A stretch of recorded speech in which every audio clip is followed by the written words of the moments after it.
Hi everyone, thanks for tuning this episode of Nick Egan Times. On this episode, we have a marvelous guest. We have the multi-talented actor, producer, and former boxer Aleks Paunovic.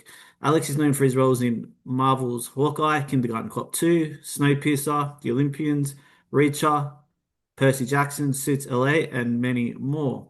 Alex's journey from the boxing ring to Hollywood is truly inspiring, and he's now returning to his roots in the upcoming Amazon and Michael B. Jordan Muhammad Ali series, The Greatest, which is set for release next year in 2026.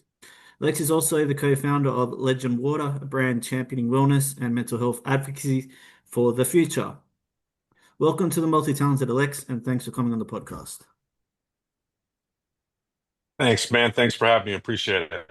You're very welcome. All right, let's jump straight into it. Take us back. Tell us about your Yeah. background growing up. You're from Canada and everything relating to that. Yeah, I grew up in Winnipeg, Manitoba, my hometown. Most of my family's still there. And I grew up playing music. I grew up, I guess, started at 15 years old playing in a metal band with most of my friends, and that was my passion, and that was my thing, to be the rock star and write songs and perform them live. And it was one of those switches into acting later on where I understood that, I loved playing live and I loved the idea of telling stories through music. And now, I found my way into acting and I'm telling stories through film. So it's kind of a parallel there. And even with boxing, I had like three generations of boxers in my family. So boxing was a big part of it, but I also treated boxing as an art. You can't get emotional with it. You have to keep your calm, and it's about repetition, just like learning a script and learning lines. It's about repetition. And you can have all the combinations in the book as a boxer, but going back to the simplest form, which is everything works off the jab, which is the easiest punch and the most effective punch. So you transfer that into acting. For me personally, was, always start simple, always start small, be okay with it being boring because the jab can be boring when you're working on it. And like I remember my dad making me throw the jab 500 times on the heavy bag, and I'm like, oh my God, I just want to fight.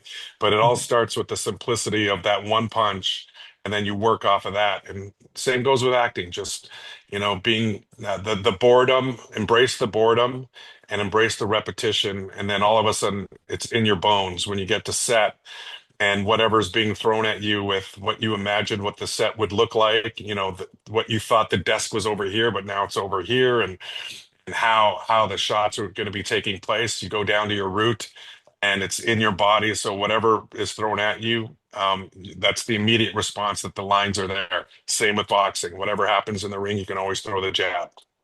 So, and with music to me is again storytelling. So I was really fortunate to grow up with some amazing dudes. We recorded, we played live. That was our big thing, is playing live. And then I think I was playing in a bar in Winnipeg, and a casting director saw me and asked if I would audition for a film. And at the time, I had no idea about acting. There was not there, but I'm very much a yes guy. I love saying yes to opportunities, and if I like it, great. If I don't, then I learn from it. And I said yes, and I realized that I enjoyed it. And I didn't jump into it right away. It took me a little bit of time once the band broke up to really fall in love with the idea of acting. So I got another job in my hometown of Winnipeg, and I became a part of the stunt team there because I'm 6'5", and so they didn't have any big dudes there. So I was lucky enough that Rick Skeen, who was a stunt coordinator in Winnipeg, took me under his wing and taught me the ropes. And then I got to the point where, even though I have so much respect for stunt guys, I wanted to tell stories in film. And it's hard to tell stories in film when you're a stunt guy. You don't get taken seriously as an actor. So the money that I was making, I decided to turn down just to start auditioning straight acting gigs. And then I was doing some things. I decided to go to the National Institute of Broadcast, which was in Winnipeg, so I can learn everything behind the camera, also in front of the cam, how to edit, how to do all that stuff, how to build stories. With a cameraman for some for the football team there, and I had some really great experiences. And I just thought, I don't know if I can't make it in front of the camera, maybe I'll learn something behind the camera. And I was pretty broke at the time, and I was playing in a cover band and doing the National Institute of Broadcasting during the day. And then I made the decision to go to Vancouver on my way to Los Angeles. And that was when 9/11 happened. So I ended up staying in Vancouver because I couldn't get to the States because of 9/11, and started building a career here. I, didn't get gigs right away, so I was teaching boxing here. And then it just kind of evolved into, getting a little bit of work. But then once I decided to do a play with a friend of mine, Jason Good directing, a play called Danny in the Deep Blue Sea. That specific project, I've never done a play before, and it's a beast of a play. It's a two-hander, 90 minutes, written by Shanley, a beast of a play. And I had some great people around me helping me build the character. And I had the live experience of playing in a band, so I wasn't really scared of being in front of people. I was more nervous about the lines and telling the story the way it should be told. But I ended up really having a great time. And again, I had great support around me. I was nominated for that performance for my very first stage performance. And I realized that, I think any actor needs to do a play of some sort to put themselves in a position of telling a story from a character's point of view for a full 90 minutes, not just the little pieces of an audition, or you get to set in little pieces of, okay, action cut, and that's it. You have to experience the gamut, which makes you dive into the characters so much more deeply. And once I did that, I started booking more. I think my body and my energy walking into the room was a lot more confident. And I didn't know that before I did the play. I thought I was on point, but when you raise the bar, you see that the bar can be raised. And I think the bars for people should always be raised. So that experience helped me basically start working, and I haven't really stopped working since. I've been very fortunate with it. And so, yeah, that just kind of took me into, doing a bunch of projects all over the world. I shot in Antarctica, I shot in China. Um, I've just been very, very fortunate to shoot in some pretty unique places. It's incredible. It's an amazing story, and thank you for sharing that. And it's great insights. All right, tell me Yeah. about the upcoming series, the Muhammad Ali the Greatest series. Tell me about that and the background behind it.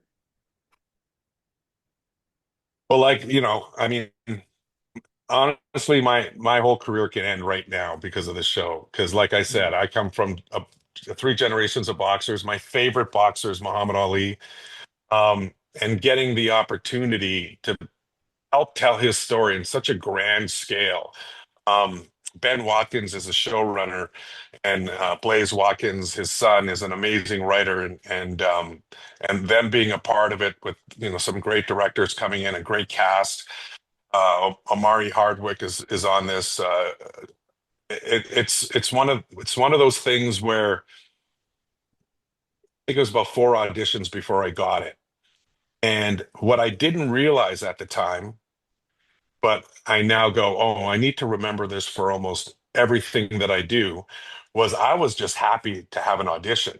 So once I got the audition, I was never thinking what the next step would be. I was just excited that I could say I auditioned for this. And then when I got the second audition, I'm just excited that I could tell people I got two auditions for it. My brain never went into, oh, I'm going to see me on the billboard or me on set. I was just very present, not thinking that I should be present. I just was. I was just ecstatic that I had this opportunity. And it got to the point where I went to the screen test. And again, I was just excited just to be at the screen test, to tell my friends and family that I went to the screen test for this. But then I ended up booking it. And again, I'm so grateful to Ben Watkins and the team. And I got to be a part of something that I have been a part of basically since I was 5 years old, which was watching the life of Muhammad Ali. And the way he conducted himself in the ring, how unorthodox he was compared to other boxers, but he made it work for him because of his confidence. And he had all those poems of when he was going to do things in the ring, and his word to himself outside of the ring and what he stood for. When he decided not to take the step over for the Vietnam War, he basically lost 3 years of the prime boxing life that he had. That was his prime, and he could have easily stepped over, and he would have been doing exhibitions for morale in the army. But he just knew it wasn't right for him, and it was wrong. Those are the convictions that I really grew up with, and then getting this opportunity to tell this story. I play William Faberson Jr., who was his first manager coming out of the Olympics, leading him towards the heavyweight title of the world. And the relationship that the two characters have is very much built with a lot of respect, especially in a time in the 60s where civil rights and racism were a big part of it. They didn't believe in that. And you could see that in their friendship. And so, yeah, I'm just so ecstatic that I'm a part of this, and I can't wait for people to see it. It's going to be phenomenal. Yeah, it's incredible. I'm excited to watch it. It sounds amazing.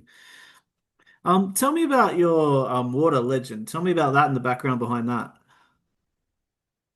Sure, yeah. I got together with some friends. Actually, I'm gonna drop a name here. Sure. Jason Momoa, a good friend of mine, started his water company, and that's when I really kind of took notice of how bad plastics were in the environment, and it was always on set, and how he wanted to replace that on set and just do the little bit for the environment that he could. And it wasn't like I was searching for this opportunity. The opportunity just came to me with some friends, and they were thinking about doing something like this. And I'm like, dude, like I'm on set all the time, and all there is plastic, and how bad plastic is for you. You can drink a week's worth of plastic on set, and that equates to the size of a credit card that enters your bloodstream of plastic. And it's just insane to me. So as we were talking about it, I really wanted to do something special with it to obviously get it on sets, but also we have a QR code that says Legends Supporting Legends, which goes to a suicide crisis hotline and rehab facilities across Canada. So we really wanted to do something for mental health, and take the stigma out of that it's not okay to talk about things that are troubling you, that it's not a tough guy thing. Well, I think, like, I've had my bouts with depression in the world, and I think a lot of people have gone through some sort of mental issue. So I really wanted to make that a staple point within our product, and it doesn't hurt that we have probably one of the best tasting waters out there, alkaline at 8, and yeah, it's called Legend Water, and I'm just super excited to be a part of that. That's amazing. Tell me about when you look back at your career today, what's something you look back at and go, well, that's incredible. And it's like a pinch me moment. Oh man, there's so many of those. I think one of the biggest ones is just being able to shoot in Antarctica with some great friends. And um the film uh, hasn't gotten made yet, but we had the experience to go and shoot in Antarctica. Rick Dugdale, good friend of mine, an amazing producer, and just basically landing on the ice, living in tents, getting through a storm, and being able to take in that part of the world. That's probably one of the most special moments that I had in my career. Um, and being a part of a job like this that led me to that, just that's really special. And doing a couple films with Anthony Hopkins is another reason why I just pinch myself all the time, because he's one of my faves. So those are the things that really stand out for me. It always has to deal with relationships. To me, you know, it's rare you can be part of, like a historic movie or a classic. Those are so far and few to come between. And what I really see is, you take the jobs where you can, you hopefully love the material, you find a piece of the material that you can go to work every day and enjoy it and help tell that story, which I love. But it's really about relationships and building friendships and hoping to work with those people again, and then actually seeking those people out to work on different projects again. So yeah, relationships is the big thing for me. Incredible. Thank you for sharing. What inspires you daily? People, man. I just not just the wins. I love seeing people go through adversity and come out the other side and learn from something. And I think the struggles is what makes life beautiful. If it was all one note of wins, you're not really going to go through the gamut of what really matters and what you would walk through fire for. So those kind of experiences with people and how they persevere, those are the ones that kind of push me over the edge of inspiration and walking through the fires. Yeah, great. And what's the best piece of advice anyone's ever given you?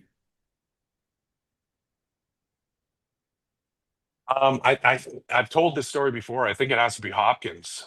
I remember asking Hopkins on set, and I had my hand gestures up in the air when I was asking him this. Plus, I was nervous because I'm asking him some advice. And Sure. I was like, "So what did you do?" And my hand gestures are up, and I'm like, "What did you do, or what do you do that sets you aside from everybody else with the performance that you do? Like, what is it that you do?" And he just looked at me and said, "You'll never get there." In the nicest voice, just very kind. "You'll never get that," which kind of shocked me. But then he said, because he says, "You're making this gesture, which you've already put me on a pedestal. But what we just did in this film, it was just you and I playing and prepared and being open to improv and then being open to collaborate. What we just did, that's what I do." But when you put your arms like this, you've already put yourself on a pedestal, no matter what I say. Um, I'm never going to reach that. And he was like, "I didn't even put me there. You put me there." So if you Mm. take that away and just talk face to face, then you can reach whatever pinnacle you want to reach with the advice that you get. But when you're already putting me above up a level, you're just never going to get there. And I thought that was some of the best advice that I ever got. That's amazing. Well, how do you stay grounded working with icons? Oh man, that's, most of the time they're grounded. I mean, the ones that I really connect with are ones that, you know, they're just normal people. And I have newer actors that see me and go like, "Oh my God, like you've made it." But, everyone's got a different level where they go, "I wish I could have that career or that career," and enjoying your journey. I think that's the biggest thing. And I just feel like I'm really fortunate to make a living in a job like this that I enjoy so much. And that really humbles me because anybody can take my position with all these movies that we do. Anybody can tell a different type of story for a film and a character. And I'm just fortunate when I get a job and I treat that job as seriously as I can and respect everyone on the team as much as I can and the people that I'm working with. And I think that's what kind of grounds me is that I know this isn't it's a hard gig, but I also know there's a lot of people that can do it.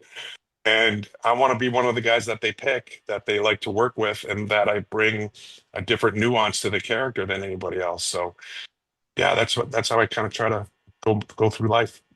You can tell you're very grounded and humble, so it really, shows the way you're talking. So yeah, you're a really cool guy. What's the Thanks, best man. compliment? No, Isabella. What's the best compliment you've ever received? Best compliment I ever received. Hmm,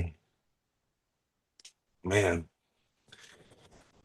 oh, man, that's interesting because there's so many. I just think when people come up and that I've affected them in a role that I've done. I did a film called Personal Effects. And even when I did the play, Danny and the Deep Blue Sea, um, when they come up to me and they thank me for the performance and that I've shown them a little piece of themselves within my performance, that's the best compliment when people can sit back and see a little piece of themselves and connect to that, and it's an emotional journey for them that we just went through, like in Danny and Deeply Sea, or the character I played in Personal Effects. Those are the moments where I feel like it's one of the greatest compliments that I can get, that I've affected somebody. Yeah, that's terrific. All right. If you were 18 again, you could change anything. This can be personally or professionally. What would you change? Man, I bet you everyone goes, I wouldn't change a thing. Uh, but it's interesting. Like for me, I think when I was younger, even though I love trying different things and I love going after different things, I wish I would have been. Um, I wish I didn't have as much fear of trying something, because there were opportunities that I missed because I felt like I wasn't good enough. And I wish it's one of those things where you sit back and you go, I wish I knew then what I know now. That saying that everyone says, I wish I knew then what I knew now. And I think it's one of those moments where the experience and wisdom that I have now, if I had back then, of just saying, I hope I can swear, but just saying fuck it, Yeah. and just going for what you want to do. Um, be brave. And at the end of the day, you're not going to die making a decision, even though it may feel like it in your chest and in your head. That if you try to go after something, it feels like death. It's not. It just may not work out. And I think I wish I would have changed some of those decisions early in my career and early in my life, to really stick with things a little bit more, um, and not be afraid to fail. And now I love failing. I think failing is like one of the best things that you can do. Um, but and learning from those failures. But in the beginning, you just kind of get frozen of failing or disappointing others. And I think that's what I would change, is just to go for it more, no fucks given kind of attitude. Yeah, I love that. And the way I see it too is none of us are getting out of here alive, so why not? You know what I mean? Like literally. Absolutely, absolutely. And don't you wish you would have known that when you're like Yes, yes. 15? Like it's one of those 100%. moments, right? Yeah. Yeah, I get it. Cool. Thank you so much for coming on the podcast. I do appreciate it. All your Well, everything you said. Yeah. I need to let you know that December 10th, Percy Jackson's new season is coming out on Apple, I think it is. I think it's Apple, Apple or Prime. And so I'm going to the premiere, which I'm really excited about, beginning of December. And I've got a pretty amazing character that I'm doing on this season called Polyphemus, a Cyclops.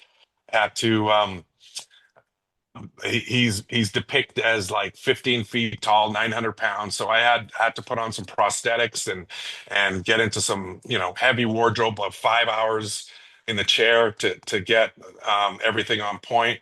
Another hour to take off. So an extremely tough gig, but one of the most rewarding gigs I've had in a long time. And the cast of Percy Jackson are just phenomenal. Those kids are, I can't wait to see what they do in their lives. So I think tune in December 10th for Percy Jackson. That sounds incredible. I'll be definitely watching. Cool. Thank you again. That's it. Amazing. Thanks so much, man. I appreciate it.